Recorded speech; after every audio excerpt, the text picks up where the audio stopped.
ਅੱਜ मैं दसांगी कश्मीरी दम आलू किद्दां बनाईदे आ। कश्मीरी दम आलू बनाने लई मैं आलू ले उबले बेबी छोटे आलू ले आ साइज जो बड़ा आलू है तो तुसीं बॉयल करके उन्होंने सेंटर चों कट सकते हैं।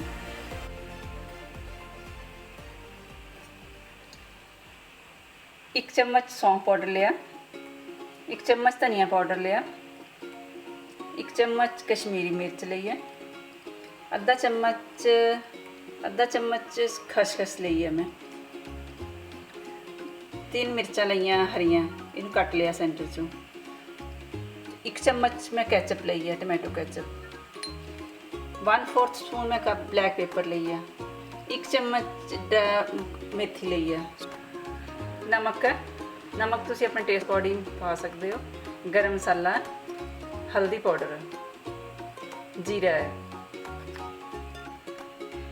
तेल गर्म हो रहा उन्नी देर असीं इहदे पोटैटो च ना फॉग नाल होल कर देंगे क्योंकि ये अच्छी तरह मसाला विच चल जाएगा।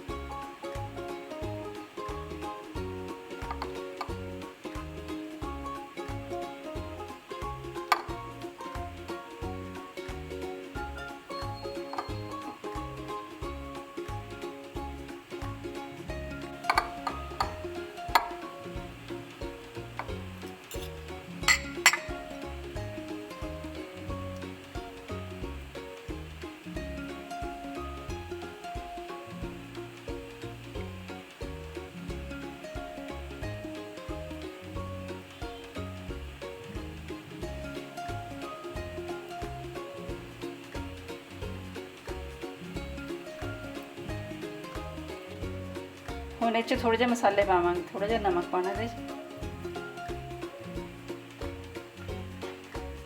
थोड़ी हल्दी, कश्मीरी मिर्च, इहदे नाल कलर भी अच्छा आएगा और टेस्ट भी अच्छा आएगा। मिक्स कर लेंगे जी।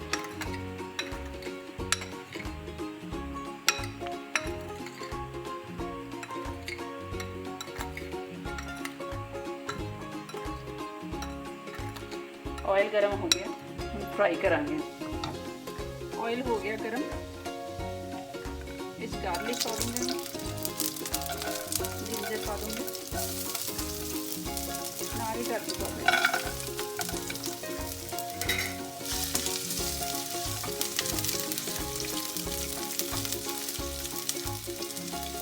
इन्होंने 1 मिनट वास्ते रोस्ट करूँगे।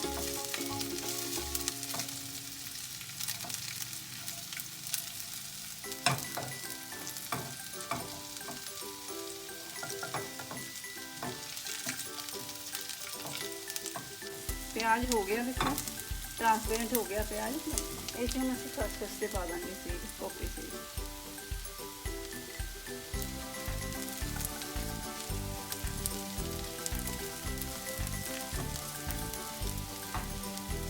गैस बंद कर देंगे। ये ठंडा होंदा है मसाला, इसमें इसका पेस्ट बना लेना है। फिर पैन लिया, पैन च मैं सरों का तेल पावांगी, सरों के तेल च बनावांगी। सब तो पहले असीं आलू करेंगे फ्राई, ज़्यादा तो ऑयल नहीं मैं पावांगी, 2 चम्मच पाएगा। तेल गर्म हो जाए, ऑयल गर्म हो गया ना, ऑयल अच्छी तरह गर्म कर लेना क्योंकि सरों का ऑयल है ना, ये बिल्कुल धुआं जो निकलने लग जाए फिर पाना।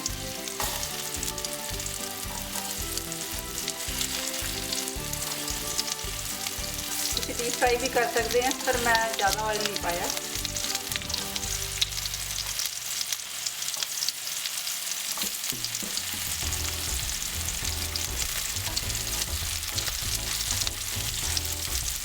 हीट मीडियम रखनी है क्योंकि फुल हीट से बनावांगे, फुल फ्लेम पे चल जाएंगे।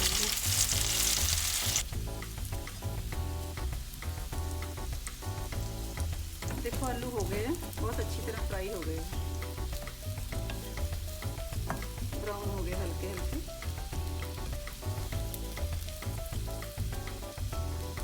गैस बंद कर दूँगी।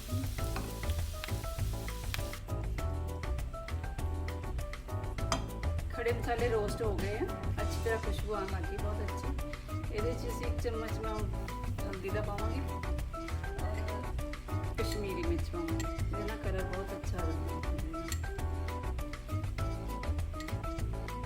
ध्यान रहे बिल्कुल लो फ्लेम पे पकाने हैं, नहीं तो जल जाएंगे मसाले। रोस्ट हो गए और ये मैं पेस्ट पा दूँगी ਜਿਹੜਾ ਬਣਾਇਆ ਸੀ।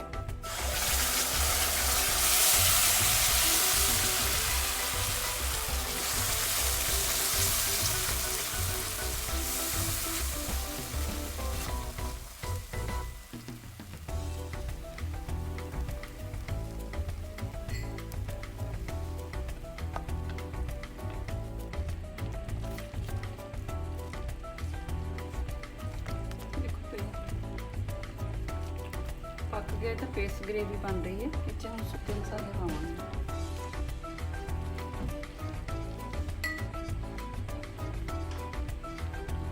थोड़ी ब्लैक पेपर,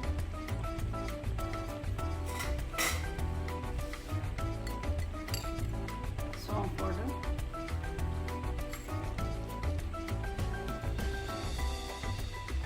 धनिया पाउडर,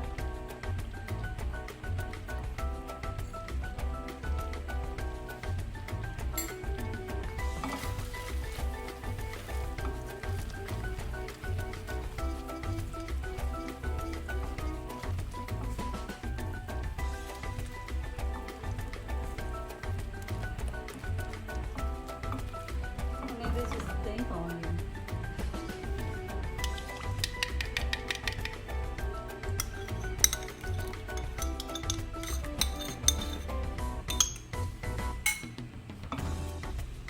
दही पा के ना गैस फुल तो नहीं करना, फ्लेम लो ही रखनी है, ना हिलाते जाओगे क्योंकि नहीं हिलावांगे तो दही फट जाता कई बार। जब तक इन्हें तो उबाले नहीं आएंगे तब तक इन्हें हिलाई जाऊंगी। मिक्स कर देना अच्छी तरह।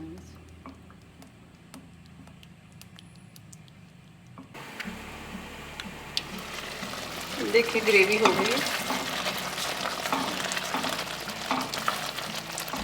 ग्रेवी हो गई है। क्या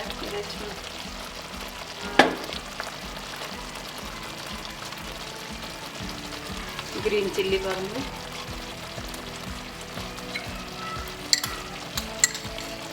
एक चम्मच मैं केचप का पावांगी। तुसी नहीं भी पानी ना पाओ, स्किप भी कर सकते हैं, मर्जी है।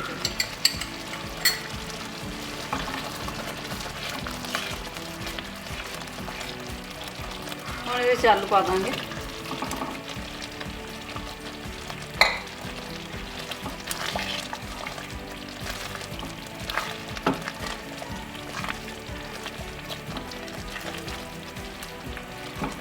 नमक पाऊंगी, नमक पाया नहीं सी मैं 2 चम्मच नमक तो पाऊंगी। तुम अपने टेस्ट अकॉर्डिंग पा सकते हो।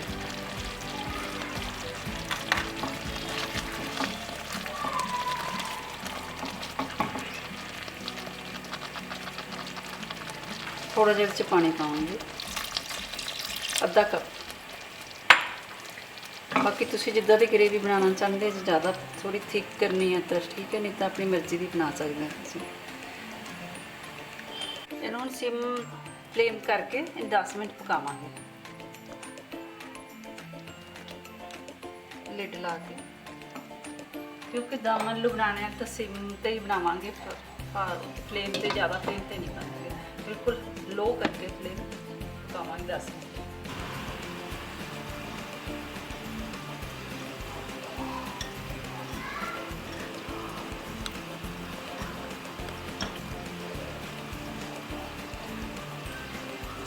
मेथी रोस्ट हो गई है, मेथी पा दूँगी, कसूरी मेथी।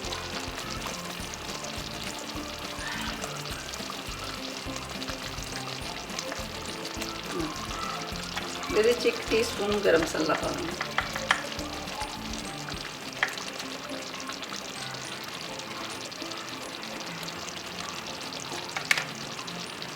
मिक्स करते हैं।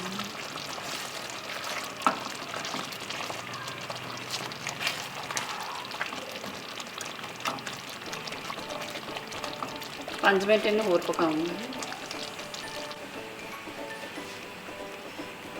देखिए बन गए आलू, बहुत वधिया ग्रेवी बनी है, रेडी हो गए। ट्राई जरूर करना तुसी। वीडियो अच्छी लगी मेरी तो कमेंट जरूर करना। लाइक करना, कमेंट करना, सब्सक्राइब करना, शेयर भी जरूर करना। रेडी हो गए।